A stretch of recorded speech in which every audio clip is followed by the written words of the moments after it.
Hello everyone and welcome back to our Portuguese homestead. So over the next couple weeks, we'll have to see how it goes. I'll be putting out some extra videos, just because I wanted to. I've been getting a lot of repeat questions and questions about the pregnancy, and so I thought I'll just film a couple of extra videos discussing all that.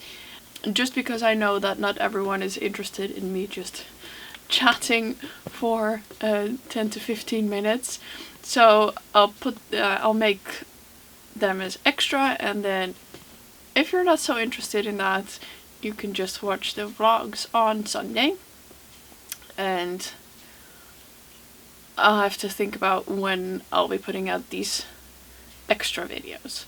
So for those interested, today I want to talk about the pregnancy. I don't mind talking about pregnancy, it's just not a topic that excites me.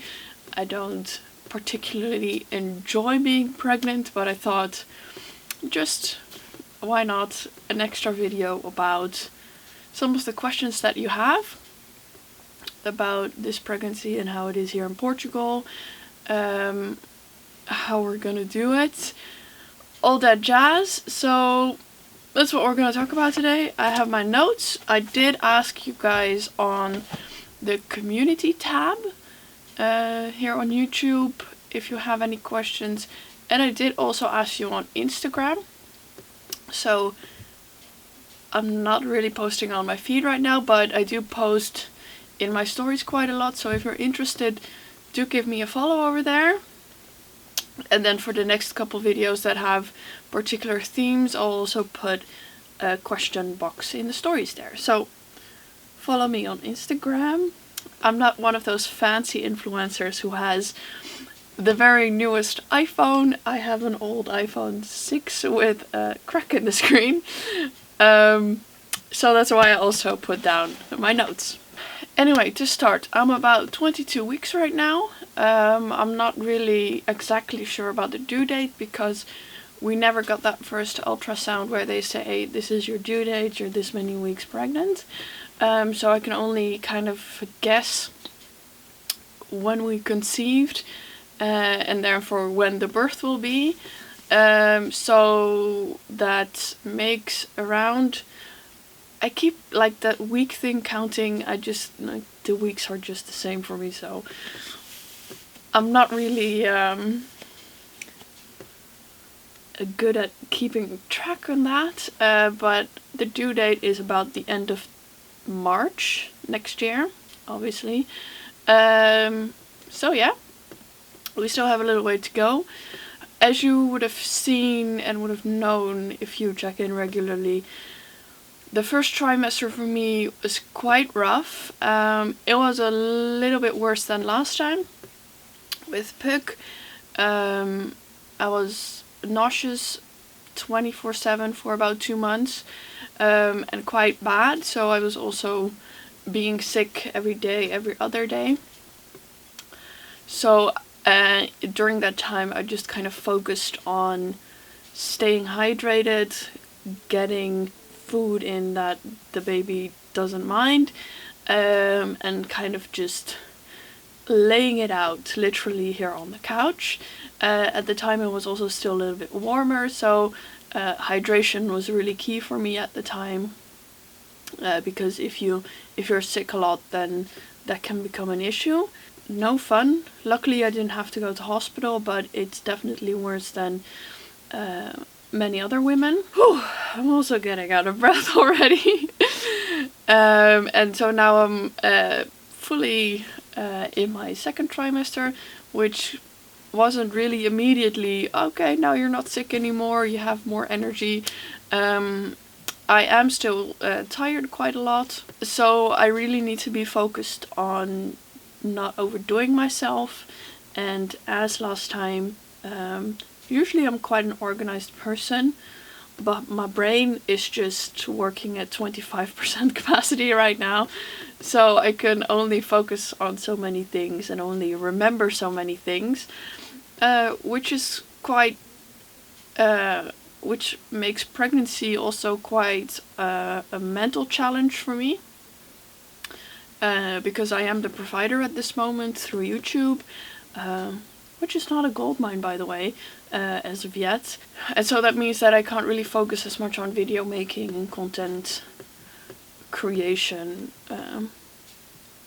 as much as I would like, but we'll make do. It's all part of it. Someone asked if I have any particular pains. A little bit in my lower back every now and then. I can definitely feel that my pelvic floor is already starting to get very soft. If that's TMI for you, I don't know why you're watching a video about pregnancy. So I definitely also have to like remember those cues and kind of sit down more and not go as hard as I usually do. That's how it's been going for now. Not really painful in general. I'm sure that will be more once I get bigger. So yeah, someone also asked, am I feeling better? I am, luckily, no longer being sick every day. Although for some reason every now and then baby decides, I didn't like your lunch, let's go. And I still get kind of spells of nausea every now and then. But I think that also has to do with when I eat a lot of sugar or something like that. So I really have to watch what I eat.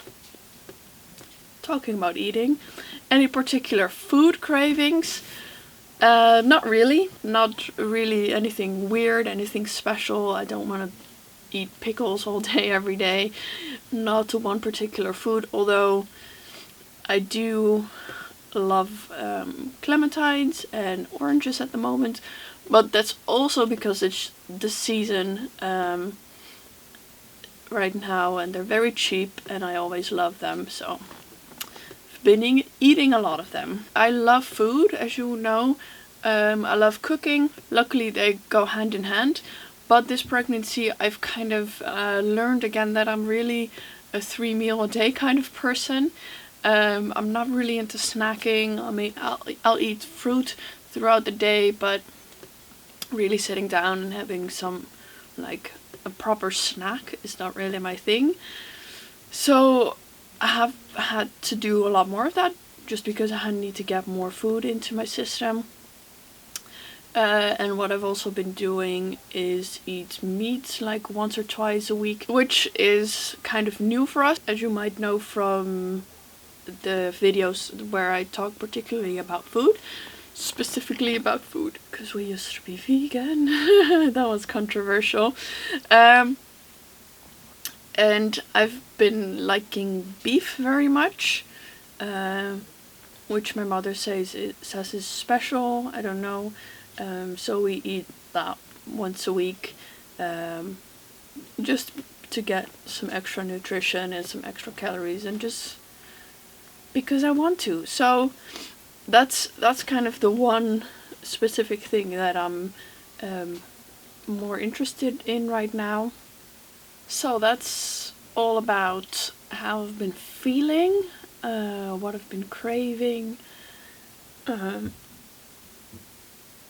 Then there was this one question which I thought was kind of interesting. Who is going to help you with the house duties? Martin and I both work here on the farm, here at home, so Martin will do it. So probably in an ideal scenario, someone like my mother would come over and just be some extra hands to help with the baby, and kind of give us enough time to rest and everything in the first week or so. But pandemic, so that's not gonna happen probably, which is okay because we were both here. And then Martin is just gonna do all of that. In general, we kind of try to divide it whatever works at the time. So we've been together for 9 years, a long time, and we've lived in different places and in different setups. So sometimes I was studying more, sometimes he was. Sometimes he was working more from home than I was.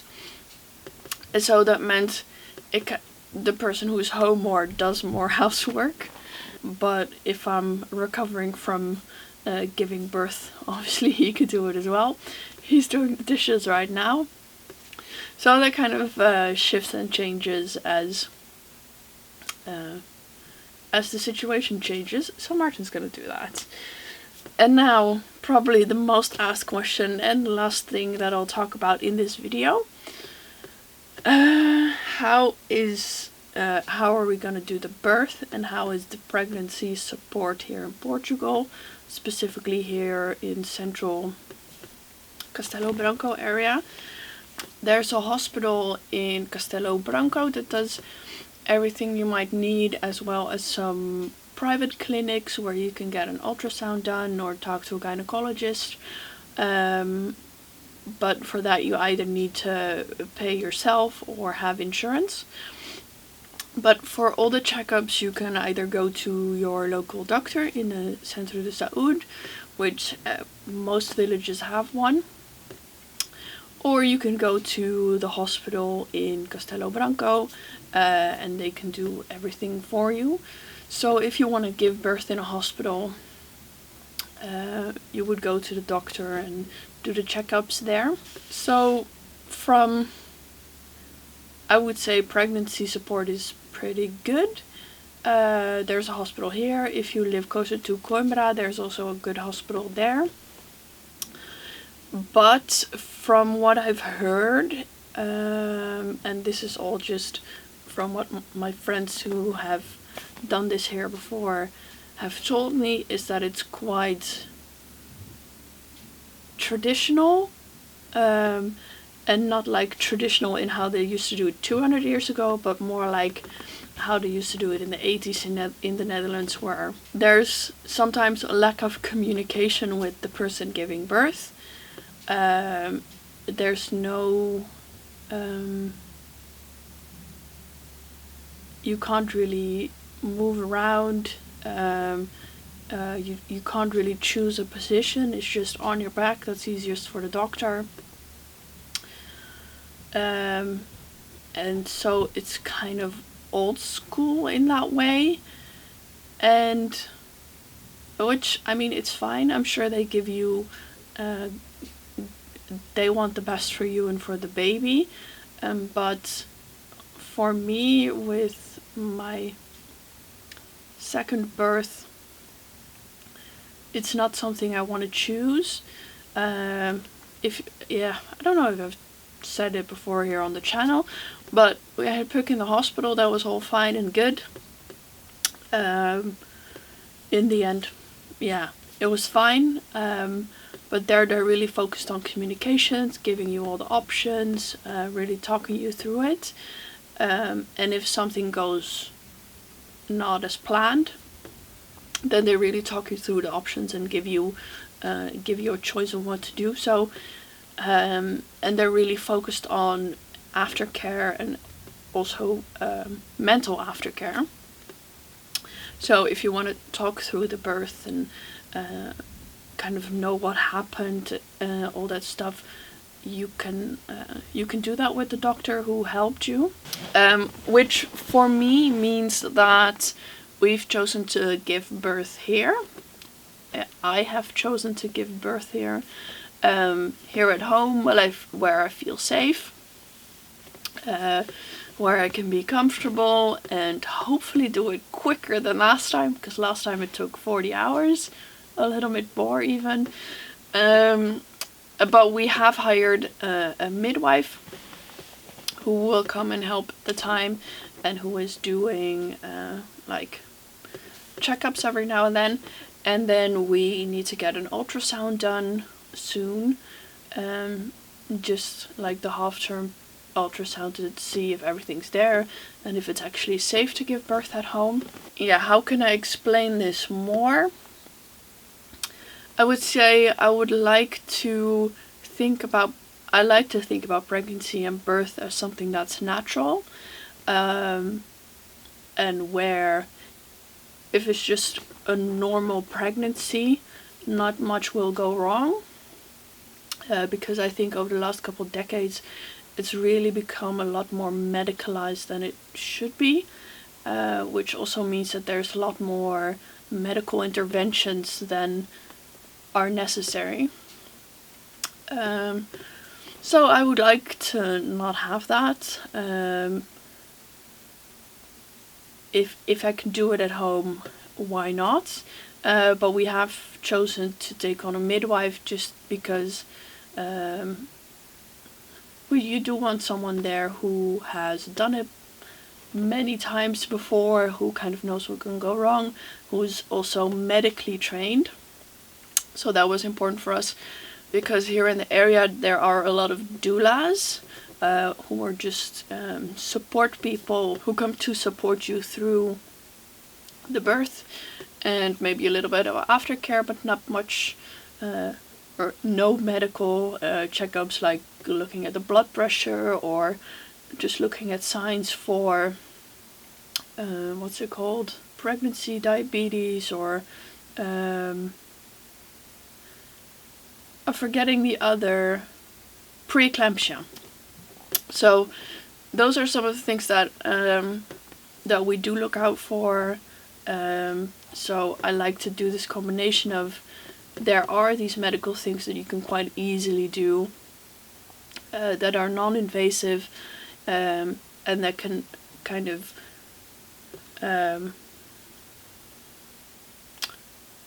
prevent many of the things that can go wrong. And then of course there can always go something can always go wrong, even if you're in the hospital.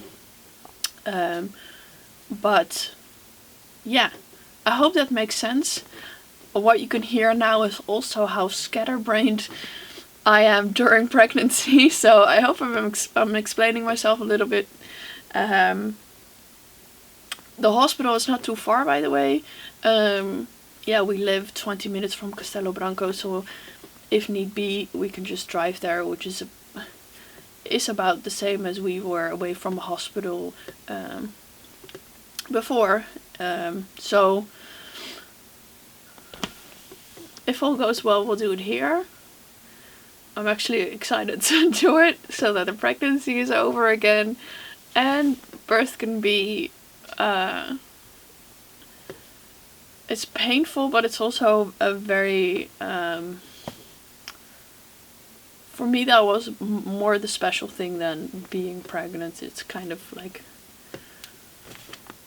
it can be quite cool. So I hope that made sense. I'm really not my most focused self these days. So that was all about my pregnancy, about my birth plan, because you never know how it will go. If you have any more questions, don't hesitate to leave them in the comments, and I will see if I can answer them. I hope you enjoyed this peek into my brain, and I'll see you guys in the next video.